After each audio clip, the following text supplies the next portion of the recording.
मोटापा के लिए ये मूल अभ्यास थे आसनों के।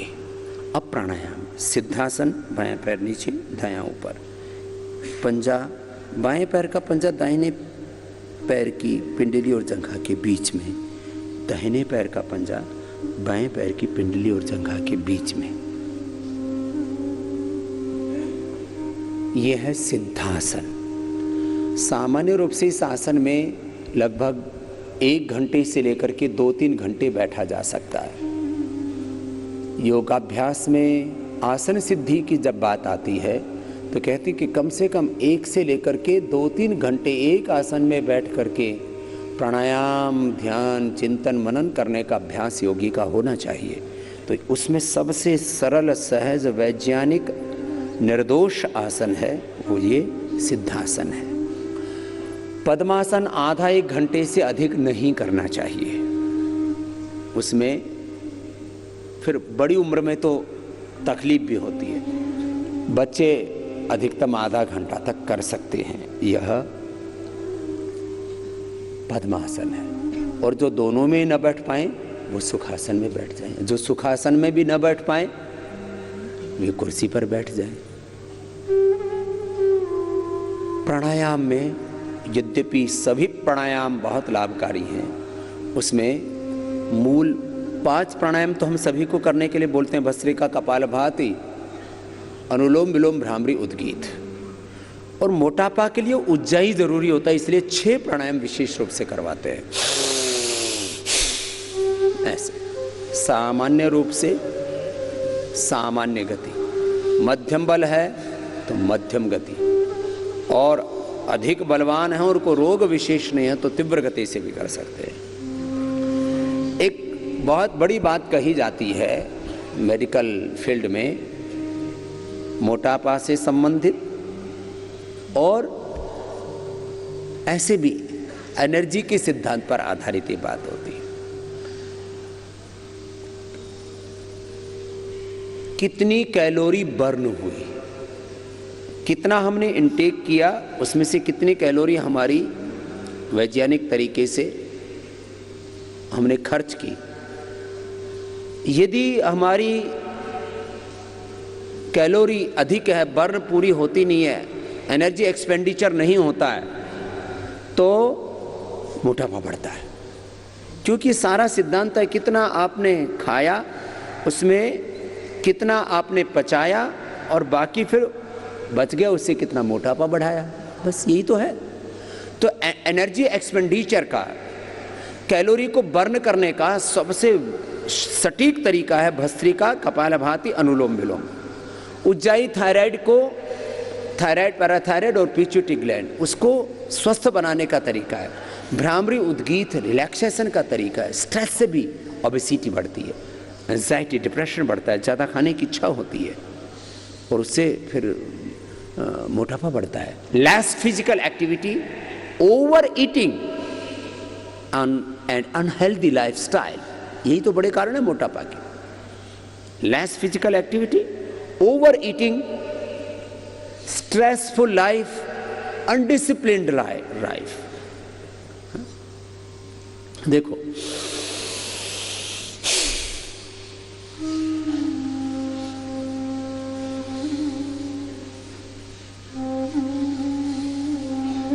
लाइफ में एक डिसिप्लिन रहना चाहिए। इनडिसिप्लिन बहुत करते हैं, सुबह उठने से लेकर के खाने पीने, जीने से लेकर के हर बात, तो फिर उनको मोटापा होगा। तो भस्त्रिका में पर मिनट कितनी कैलोरी बर्न कर सकते हैं, इसके ऊपर पूरी दुनिया में अलग अलग फिजिकल एक्टिविटीज के ऊपर रिसर्च हुआ। तो चलने, दौड़ने से लेकर के, जिम से लेकर के अलग अलग तरह की एक्सरसाइजेज लोग करते हैं। उसमें मैंने इस पर खुद शोध करके ये अनुभव किया, अपने ऊपर भी और फिर औरों पर भी किया। 1 मिनट में 7 से लेकर के 15,000 किलो कैलोरी बर्न हो जाती है। इसको बोलते हैं पर मिनट किलो कैलोरी कितनी बर्न होती है। तो सामान्य रूप से सामान्य एक्टिविटीज़ में तो बहुत थोड़ी कैलोरी बर्न होती है चलने आदमी। आजकल लोगों हाथ पर घड़ी बांध कर रखते हैं और उसमें अलग अलग कंपनियां उसके अंदर 5,000 से लेकर के 50,000 की घड़ियां होती हैं खाली, आपने देखा होगा, बैंड्स बांध के रखते हैं और उसमें ये मापते रहते हैं मैं कितने कदम चला, मेरी कितनी कैलोरी बर्न हो गई। सामान्य रूप से बहुत थोड़ी कैलोरी बर्न होती है सामान्य एक्टिविटी से भी, सामान्य एक्सरसाइज से भी। इसमें जब आप ऐसे करते हैं ना 5 से 7 हजार किलो कैलोरी पर मिनट आपकी बर्न हो जाती है। और जब ऐसे करते हैं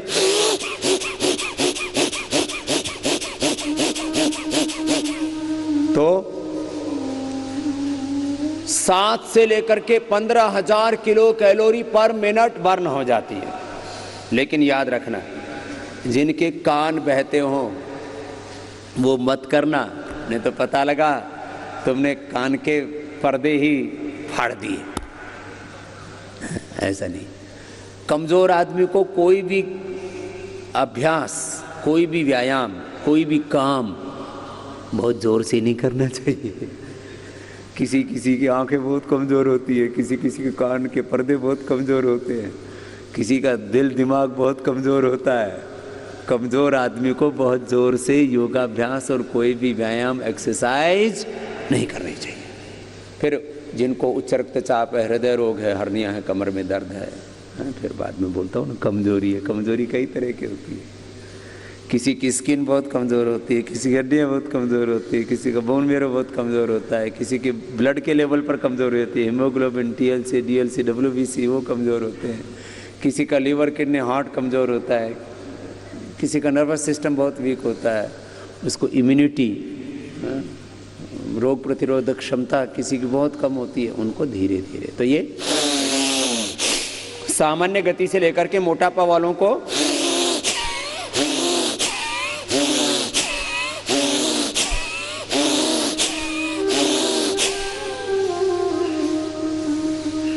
अब एक तो आप लैब में पता करते हैं, लैब में सारे इंस्ट्रूमेंट लगा करके मैंने किया हुआ है, वो फोटो भी आपको रिलीज कर देंगे, वीडियो भी बनाया हुआ है, रिलीज कर देंगे, अभी किया नहीं है।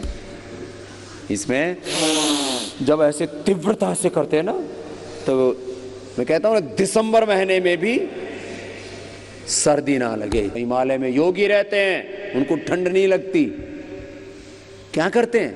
प्राणायाम करते हैं, ध्यान करते हैं, समाधि लगाते हैं, उससे तप करके शक्ति अर्जित कर लेते हैं। एक प्राणायाम हुआ। भस्त्रिका मोटापा के लिए मध्यम गति से करना जरूरी है। यदि किसी को उच्च रक्तचाप और हृदय रोग, हर्निया, कमर में दर्द, कमजोरी विशेष है तो सामान्य गति से भी करें, लेकिन करें। फिर लंबा लंबा श्वास लें, देखो ऐसे,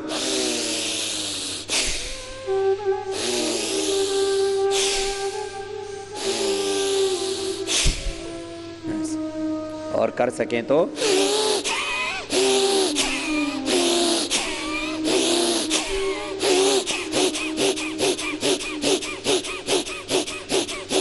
ऐसे भी कर। ये भस्त्रिका और दूसरा कपाल भाती का अभ्यास। देखिए ऐसे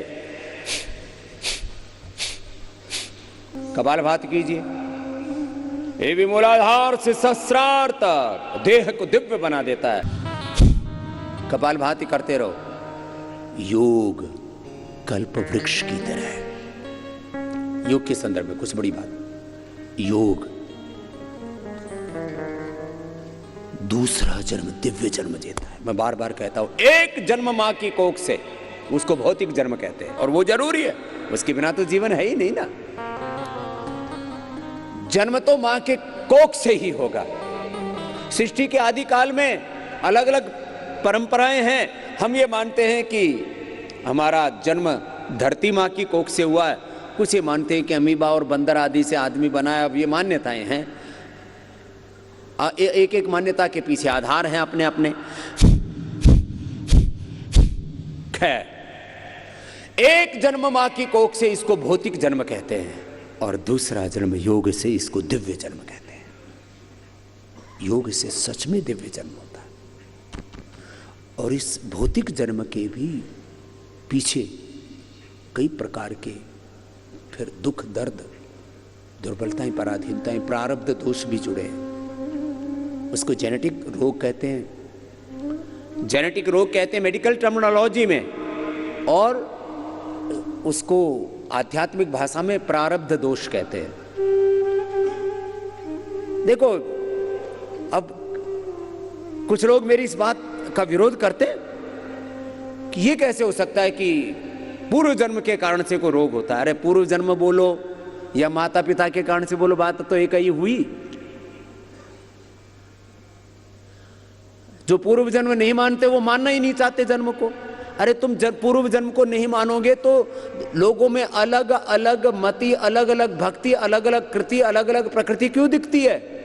अलग अलग मति, अलग अलग प्रकार की भक्ति, माने ज्ञान के स्तर पर जो जमीन से आसमान तक के जो फर्क हैं, ये मनुष्य जन्म के इस जीवन के कारण से नहीं है। इसके पीछे कोई प्रारब्ध है। अलग अलग प्रकार की संवेदनाएं, संवेदनाओं के इतने भेद हैं, जमीन और आसमान का उनमें अंतर है। अलग अलग प्रकार के कर्म, अलग अलग प्रकार की निष्ठाएं, अलग अलग प्रकार की जो प्रकृतियां हैं, इसके पीछे पूर्व जन्म है।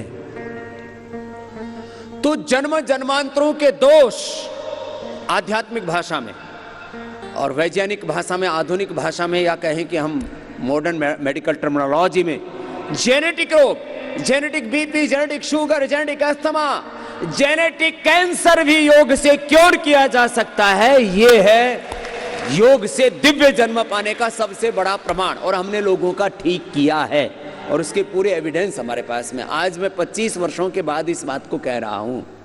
पहले धीरे धीरे एक एक बात मैंने कहनी शुरू की, अब तो 100 करोड़ से ज्यादा लोगों के ऊपर योग के अनुभव हम लोग कर चुके हैं, इसलिए इस बात को कह पा रहे हैं। नहीं तो किसी भी तथ्य को, सत्य को प्रामाणिकता से कहना, ये बहुत बड़ी कसौटी होती है उसकी, बहुत बड़े पैरामीटर्स, मापदंड होते हैं उसके। ऐसे नहीं कह दिया जाता मुंह उठा करके कुछ भी बकवास कर दी। खैर, योग से दिव्य जन्म होता है। इसलिए जिनका शरीर गल सड़ गया हो, जिनके शरीर में, जिनके इंद्रियों में, जिनके मन में दोष भर गए हों, अब लगता है कि अब तो उद्धार का कोई मार्ग नहीं नजर आता, उनके लिए योग उद्धार करने वाला है। चाहे शरीर कितना गल सड़ गया हो, इंद्रियों में, मन में कितने दोष आ गए हों, जीवन कितने ही पापों से बोझिल हो गया हो, आप निष्पाप और निष्कलंक हो सकते हैं योग से।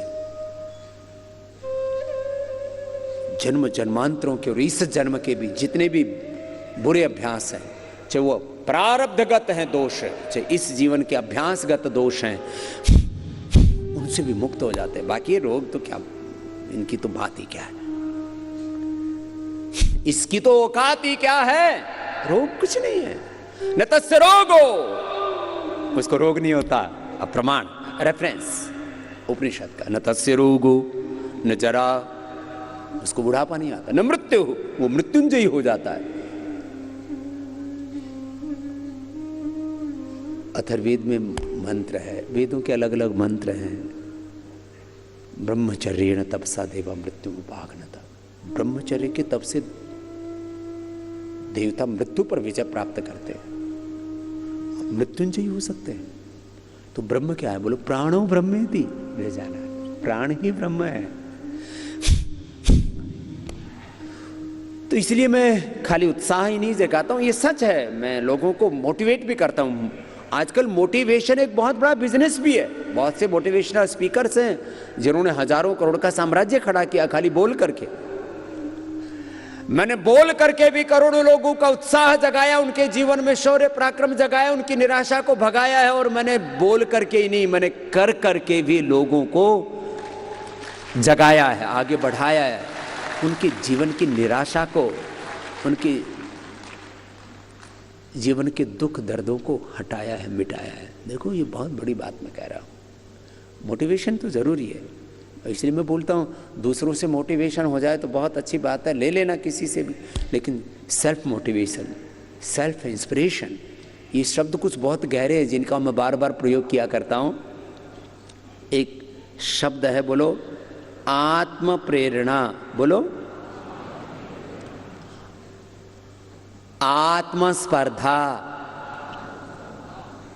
जोर से बोलो, self competition.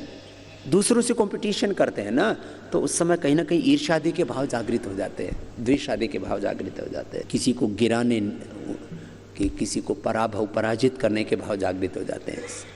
Self inspiration, self motivation, self competition, self healing, self से लेकर के, स्वयं से लेकर के और समष्टि तक की एक बहुत बड़ी यात्रा है। तो एक कपालभाति और अनुलोम विलोम। यद्यपि भस्त्रिका की भी अलग बात है, कपालभाति में भी ऐसी ये वाला मोटापा कम करता, आप कुछ ऐसे करते रहते।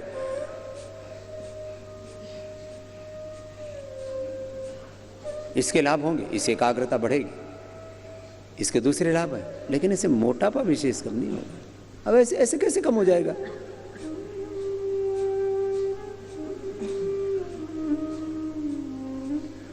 अब कुछ लोग इतने आलसी होते हैं, मतलब शरीर को जरा सा भी हिलाना डुलाना भी नहीं चाहते।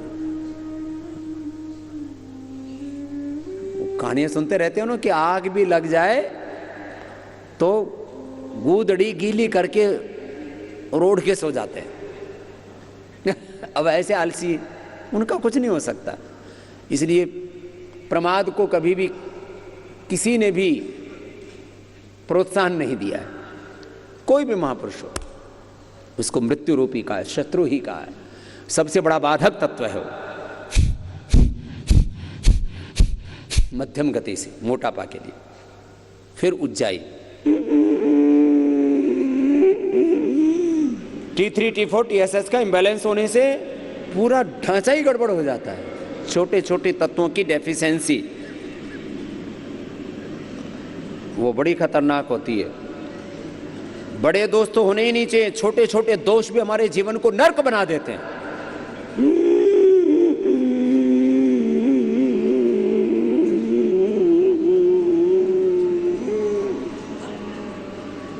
ऐसे भर करके रोक के रखना, कम से कम 20 से लेकर के 30 सेकेंड, और बाद में 1 से 2 मिनट तक कर सकते हैं।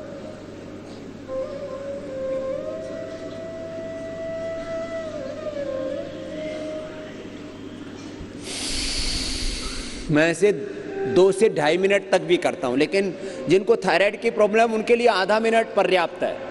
उससे ज्यादा शायद वो रोक भी नहीं पाएंगे, चक्कर आने लगते हैं फिर उनको। T3 T4 TSH ये हार्मोन्स बहुत थोड़ी मात्रा में होते हैं।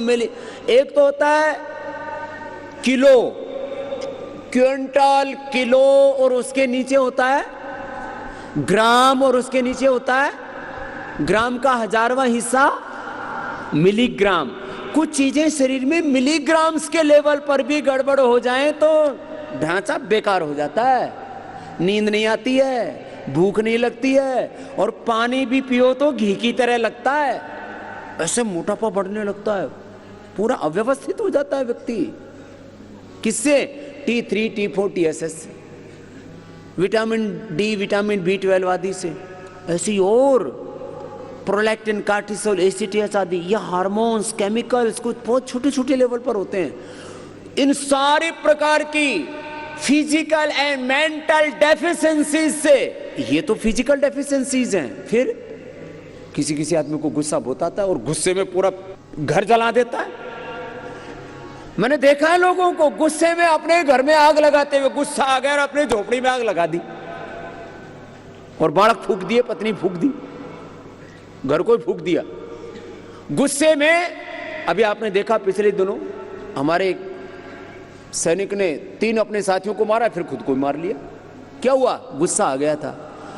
आत्मघात कर लेता गुस्से में। क्या ये एक डेफिशिएंसी है?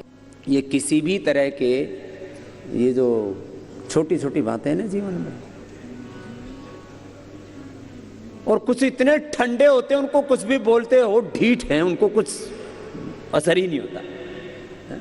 कितने बोलते रहो, एकदम ढीठ, महाढीठ उनको बोलते हैं आम भाषा में, वो भी ठीक नहीं, गुस्सा वाला भी ठीक नहीं, संतुलन संतुलन। हाँ? कुछ बात समझ में आई?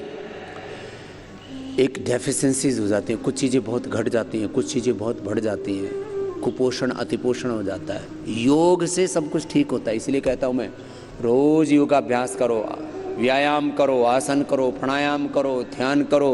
और जैसे योग की मर्यादा बताई है, योगाभ्यास खाली आसन प्राणायाम ध्यान से ही नहीं हो जाता है, उसके लिए आचरण की मर्यादा बताई, यम नियमों का पालन करो, विधि निषेध का ध्यान रखो, अशुभ से बचो, अशुभ को घटाओ, मिटाओ, हटाओ, शुभ को बढ़ाओ। ऐसे कोई करेगा तो उस व्यक्ति का जीवन श्रेष्ठ होगा। इसलिए मैं इन बातों के ऊपर अधिक बल दे रहा हूँ। आज इसकी समाज को बहुत आवश्यकता है। उज्जाई हो गया, फिर अनुलोम विलोम करो।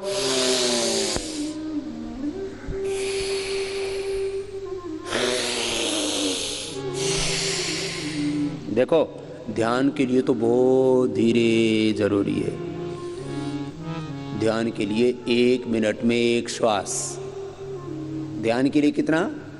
1 मिनट में 1 श्वास। फिर वो इतने धीरे होता है, उसका एहसास भी नहीं होता है, उसको आप एक्सपीरियंस नहीं कर सकते, उसकी कोई ध्वनि नहीं होती है श्वास में। Soundless breathing, deep breathing, conscious breathing, वो है ध्यान के लिए। उच्च रक्तचाप आदि के लिए मध्यम गति से। उच्च रक्तचाप, stress, anxiety, depression, hypertension, heart problem, neuro problems, इसके लिए मध्यम गति से। और मोटापा के लिए थोड़ा तीव्र गति से।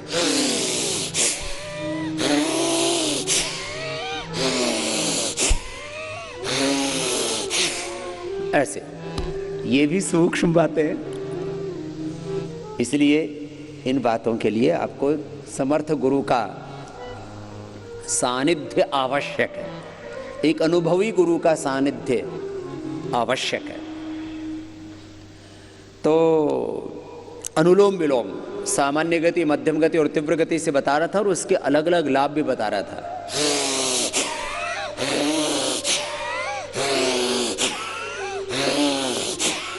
जिनको उच्च रक्तचाप, हृदय रोग, हर्निया, कमर में दर्द, कमजोरी हो, फिर वो मध्यम गति से ही करना। ये बात